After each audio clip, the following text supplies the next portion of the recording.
Ini sebetulnya adalah akses jalan untuk PSN PIK 2, ya kan? Nah, di sini kita lihat tanah-tanah warga sebetulnya yang produktif itu sudah diuruk. Di sawah tadinya ya? Sawah tadinya nih. Nah, proses pembebasan itu dengan cara merampas. Gimana merampasnya? Nah, cara merampasnya yaitu tidak ada konfirmasi ke pemilik, sudah diuruk dulu. Nah, baru setelah diuruk pemiliknya teriak gitu kan, baru dia dibawa ke PIK sana. Ya kan, dikasih DP 30 juta yang sampai hari ini belum selesai pembayarannya. Baru dibayar berapa? 30 juta. Ya, rata-rata 30 juta masih gitu. Lagi belum dibayar semua belum? Belum dibayar. Artinya itu juga karena terpaksa. Karena kan ditakut-takuti dari sini kan, artinya mau atau tidak mau ini sudah diuruk. Assalamualaikum warahmatullahi wabarakatuh. Waalaikumsalam warahmatullahi wabarakatuh. Alhamdulillahi wa syukurillah wa nikmatillah la haula wa la quwata illa billah. Pemirsa, beberapa hari kemarin kita sudah menyelenggarakan pendidikan politik angkatan ke-30. Pendidikan politik Islam angkatan ke-30 dihadiri oleh para ulama, pimpinan pondok pesantren, pengurus takmir masjid, takmir DKM masjid di seluruh Banten, Jawa Barat, dan DKI Jakarta. Tentunya pendidikan politik yang lain menyusul. Kita sudahi dulu kabar singkat ini. Bung kameramen sudah sangat ingin membacakan berita. Silakan Bung kameramen. Iya, Bu Alfian. Di hari ini kita akan mencoba memuji langkah Deddy Mulyadi, Bu Alfian. Mencoba ya, Bu Alfian. Karena bagaimanapun, Bu Alfian, datangnya Deddy langsung ke tempat wisata puncak yang awalnya dikomplain. Jadi kan pedagang kaki lima itu kan dikomplain kan, Bu Alfian. Bukan dikomplain, digusur kan. Nah, mereka akhirnya komplain kan. Kayak Asep Strawberry akhirnya kan di jalur kuning, dikasih garis polisi. Nah, kemudian tempat wisata yang besar inilah yang katanya Deddy ini diduga bikin banjir, disamperin. Nah, itu yang sebenarnya masyarakat pengen tutup, Bu Alfian. Nah, ternyata katanya ada dugaan ada investnya pemerintah Jabar sebelumnya katanya gitu. Nah, terlepas dari motif apapun yang dilakukan oleh Deddy Mulyadi, saya melihat penutupan tempat wisata yang awalnya katanya cuma 4.000 hektar, akhirnya jadi 12.000 hektar, ini memang bagus, Bu Alfian. Kenapa? Karena saya akan sambungkan dengan PIK 2, Bu Alfian. Loh, PIK itu cuma 14.000 hektar bisa diuyak-uyak sama Deddy Mulyadi. Kenapa di Banten PIK 2 Andra Soni nggak turun langsung, Bu Alfian? Nguyak-nguyak, ngacak-ngacak PIK 2. Harus kan itu dia lakukan. Gimana respon awalnya? Silakan, Bu Alfian. Andra Soni siapa ya? Bung kameramen punya pertanyaan yang menurut saya membutuhkan penjelajahan dulu ya. Karena saya kenal Andra Soni itu sebetulnya bukan orang yang punya penguasaan teritorial. Dia masih perlu belajar banyak. Dia adalah seorang kader Gerindra yang punya kemauan dan konon memang dia juga punya pergaulan yang luas. Secara intelektual dia masih bisa untuk mengimbangi bagaimana menghadapi dinamika Banten. Tapi sesungguhnya yang punya penguasaan teritorial itu dia ada di Dimyati Natakusuma itu sebagai wakilnya, karena dia pernah jadi Bupati Pandeglang yang kemudian diwariskan kepada istrinya ya. Nah, itu mungkin satu dinasti-dinasti yang berkelanjutan.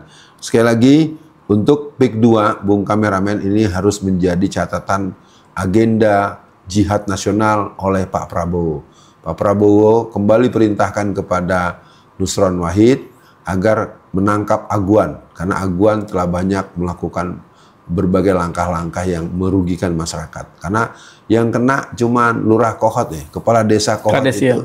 Ya Kades Kohot itu kan kecil dari 16 kecamatan loh. Yang namanya kelurahan atau desa kan hanya sepersekian dari satu kecamatan. Sekarang 16 kecamatan yang dijarah, yang dijajah, yang dipatok. Lalu kok cuma satu yang kecil? Mana camat yang ditangkap? Mana staf kabupaten yang kena? Kalau perlu bupatinya. Bupati belum pernah dipanggil, ditanyakan. Termasuk bupati yang baru menang. Anda sebenarnya ada di mana posisinya, Pak Misal?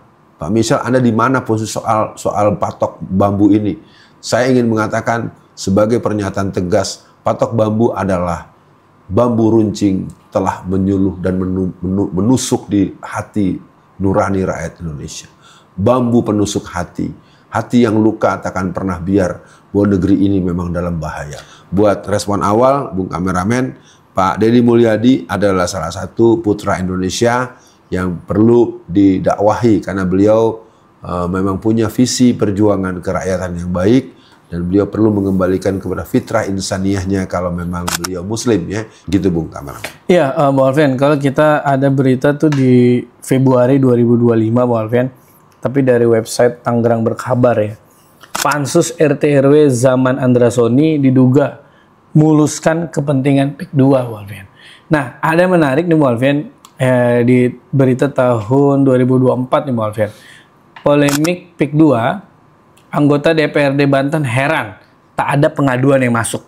Jadi bukannya dia nggak mau ngolah ini Bung Alfian, tapi justru anggota DPRD ini tahu kasus PIK 2 ini bukan saat rapat-rapat DPRD Bung Alfian, tapi dia taunya saat dia reses. Berarti kan ada yang mencegah kan Bung Alfian, agar tidak dibahas di DPRD. Nah ini gimana nih Bung Alfian? Karena saya melihat pembahasan PIK 2 ini gubernurnya cengok aja. Gimana Bung Alfian? Agar ini tidak menjadi dipeti eskan ya, maksudnya nggak dibahas gitu. Terlebih kan Prabowo sudah mengundang khusus, memberikan karpet merah, mengundang aguan ke istana. Gimana Bung Alfian? Ya, kalau saya ingin mengatakan ketika ada pertanyaan dari DPRD Banten tentang tidak ada pengaduan masuk, saya harus mengatakan, saya juga aktivis politik dari tahun 82. Yang saya ingin katakan, tidak boleh ada pengaduan yang masuk secara resmi kepada Anda. Innalillahi. Bukan salah Anda, saya ingin mengatakan, memberikan sedikit pembelaan. Mungkin kalau masuk Anda enak membahasnya, tetapi bisa jadi oknum-oknum dari partai-partai yang punya kepentingan untuk melanggengkan kemenangan si Aguan dan kawan-kawan ini mungkin menghadang di jalan. Betul. Menghadangnya dengan dua formula Bung Kameramen. Dikasih duit atau diancam gitu aja. Lu dikasih gini, lu jangan udah nggak usah diurusin, bukan urusan asal. Masuk video terbaru kan, ada warga yang dikumpulkan di sebuah ruangan mewah, mungkin hotel mewah, yang teriak-teriak mendukung PIK 2 itu kan.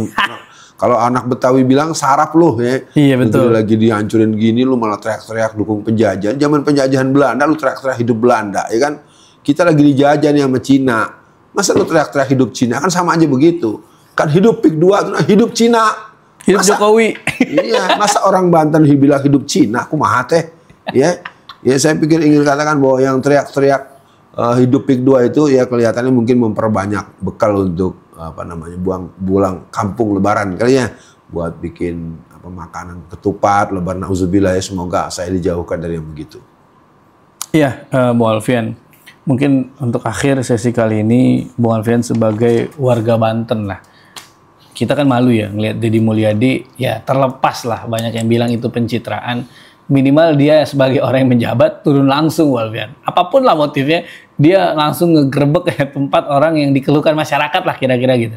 Nah ini di Banten gimana Bung Alfian? Andrasoni kagak ada ngapa-ngapainnya, apa kayak minimal di uyak-uyak, karena kan menurut saya Bung Alfian, kepemilikan tanah, apalagi memagari laut, apalagi punya sertifikat, ini sudah sangat menciderai kedaulatan kita Bung Alfian. Di sisi lain banyak masyarakat tidak punya rumah, ingin memanfaatkan tanah sangat sulit, bahkan menolak PSN pun ditangkep-tangkepin kalau kata Pak Ferry Amsari. Jadi mungkin untuk closing sesi kali ini Bung Alfian sering sampaikan bahwa Perumnas Gazanya Tangerang lah itu pagar laut PIK 2 apa tuh Bung Alfian?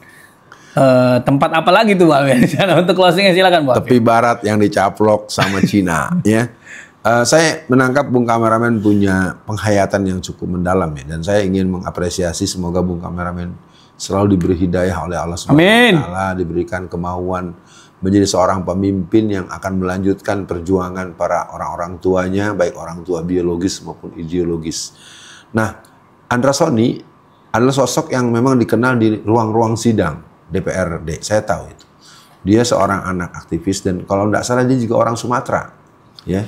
Kalau nggak salah Andrasoni itu memang orang Sumatera. Sebagai penutup, saya sebagai warga Tangerang yang sudah ada di sini selama 46 tahun, bukan umur saya ya. Umur saya jauh melampaui angka 46 tahun. Yang jelas, saya ingin mengatakan bahwa kami punya FPT, Forum Penyelamat Tangerang. Mungkin nanti kita akan rapikan lagi untuk memberikan satu penegasan. Bung Kameramen menyebut Gaza yang ada di Tangerang atau di Banten. Ini merupakan sebuah fakta fisik, fakta historis, dan fakta peran-peran perjuangan.